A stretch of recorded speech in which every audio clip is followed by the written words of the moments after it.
Are your sales calls struggling? It could be because you're using words you should be avoiding. Watch the next few minutes to learn what words could be working against your sale. Do you ever feel like you're on a sales call and it feels like it's going pretty good, and then you say a word and all of a sudden it's like the conversation just stalls out?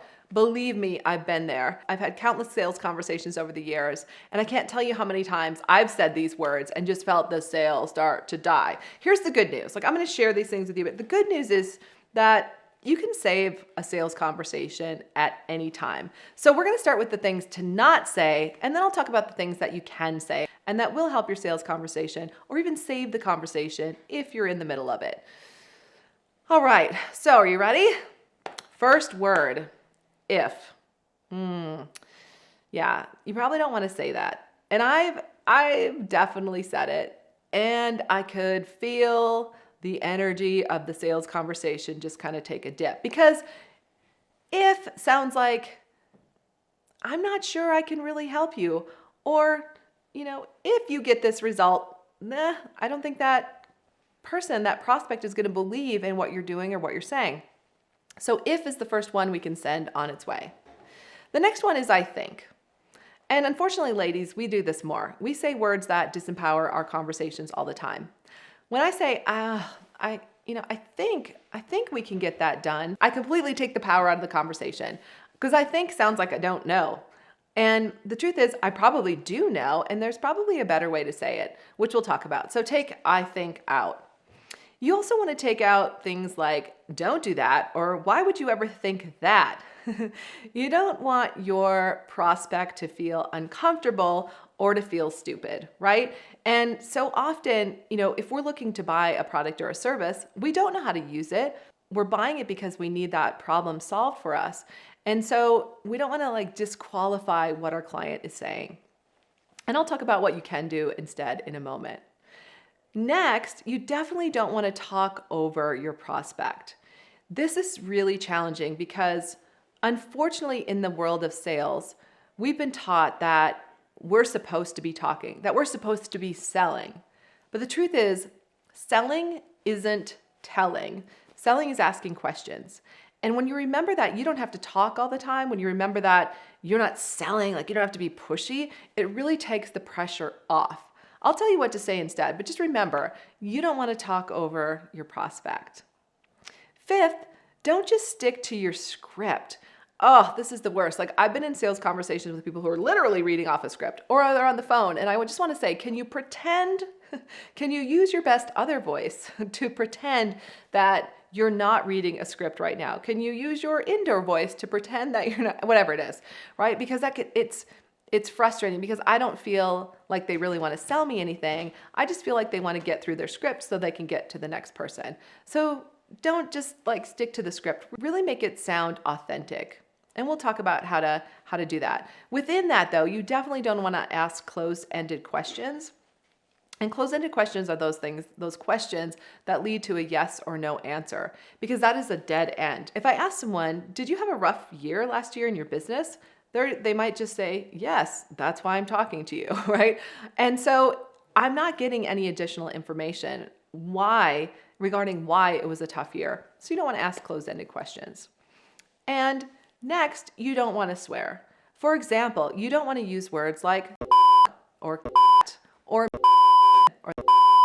because those kind of words will stop that sales conversation right in its tracks. And I know, for some of us, sometimes a swear word will come out of my mouth, I'll admit it. And it's hard, we forget. But when you're in a sales conversation, just remind yourself, I am not going to say any swear words. I'm not going to cuss, or whatever it is you need to do to remind yourself of that. All right, that's enough of the don'ts. So let's move into the do's. What should I say instead? So first, we talked about not saying the word if, right? Because if makes people feel like you don't know what you're talking about. So instead, use when. When is certain. When is instead of if this happens, when this happens, right? When we move forward together. That makes me, as the prospect, feel comfortable. It makes me feel like, wow, this could actually happen. When I buy this product or service, I could get this result. So you're bringing that person into the sales conversation in a way that feels very present and very possible for them. Second, you don't want to say, I think. Instead, you want to focus on what you do know. You want to come from that place of being the expert on your product or service. Even if you don't feel like you know everything about it, you do know enough to answer the questions intelligently and completely. Now, let me tell you something though. There will come a time when a prospect asks you a question and you don't know the answer. And that's okay. In fact, that's better than okay, because that's a buying signal and it's an opportunity to develop trust. So instead you could say, Shelly, that's a great question. And what I'm going to do is find the answer for you.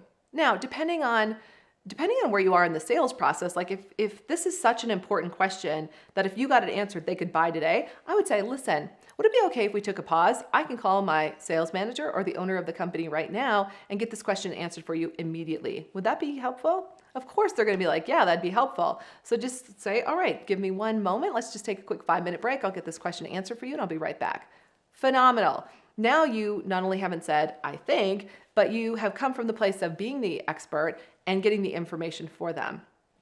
In my experience, when I've done that or when my clients have done that, the prospect has been so happy about two things. One, that I didn't pretend that I knew if I didn't. And two, that I got the question answered immediately anyway. And when you're in that sales conversation, your prospect is making decisions about whether or not they're going to work with you from the moment they meet you. The more comfortable they feel and the more they feel like they can trust you in this process and that you're going to be able to get them the result they desire, the more likely it is they're going to buy from you. Third, remember to be clear and direct in your communication. You are the director of this conversation. Your goal is to move them, from the beginning of the conversation to a closed sale. And so just think, I'm directing them in each part of the conversation. And so much of directing is being a great listener. And being a great listener doesn't just mean you're like, No, being a great listener means you're actually an active listener. And when you're being an active listener, you're hearing what your prospect is saying, and then you're repeating it back to them. So Shelly, I heard you say that you didn't have such a great year in business last year. In fact, your revenues were only around $500,000 and you'd like to have them at $1 million. Is that correct? And you want to just make sure you heard exactly what they said. That level of active listening can transform a conversation because your prospect will feel completely heard. From there, you want to expand the open-ended questions. Remember I said, don't ask yes or no questions. Don't ask closed-ended questions. Instead, ask open-ended questions that really open up the conversation. So for example, I could say, Shelly, tell me about your business last year. What were your top 3 challenges? Or what were your top 3 successes? When you ask those open-ended questions, you give your prospect the time and the space to fully answer them, and then you start to get a really good picture of whether or not you can support them, help them, or whether or not your product or service will give them what they need. Again, have those open-ended questions prepared ahead of time. And what you'll find is that there's a pattern in the questions that you ask. So you'll probably be asking very similar open-ended questions of all of your prospects as you move through sales conversation. And finally, be professional. I know a swear word can sneak out sometimes, or there might be something there, you might go off track, or you might overshare. I've definitely done that. I tend to share a lot about my life, and sometimes people just don't need to hear all of that. But if it's relatable, right? If it's relatable, and if it's a story that could really help them, then it's okay, as long as you share it in a professional manner. So today we talked about the words that you might be using that could be killing your sales conversations. And we also talked about what to say instead. So a quick recap of what we covered. Don't say if, don't say I think, don't say don't do that or don't think that, right? Don't tell your client what to think or feel. Don't talk over them, and don't stick to your script. And finally, don't swear. Instead, I recommend saying when instead of if. Or when you feel like you don't know, come from a place of if I did know, as the expert, what would I say? Come from that confident place. Be clear and direct in all of your communication. You are the director of this conversation. Ask open-ended questions, and of course, be professional. Thanks for hanging out. If you enjoyed this video today, stick with me because next up, we're going to talk about the best way to close sales calls. And remember, your 2X is waiting for you too.